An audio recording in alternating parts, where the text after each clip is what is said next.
Фирмите на вице-премиерот Анѓушев продолжуваат да црпат пари од државата. Од стартот на годината до сега само 4 тендери од државни институции се испумпани 2.380.000 денари. Документите ги објавува порталот Курир. Првиот договор за набавка е склучен во јануари годинава со Универзитетската клиника за кардиологија и чини повеќе од 640.000 денари.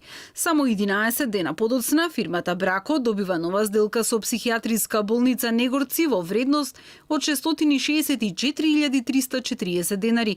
Во февруари компаниите на вице-премиерот добиваат нов тендер од основниот суд Велес за набавка на гориво во висина од 82.600 денари. Само 2 месеци подоцна, фирмата на Анѓушев склучува нов договор за набавка на болнички наткасни за клиничката болница Тетово во вредност од речиси 990.000 денари.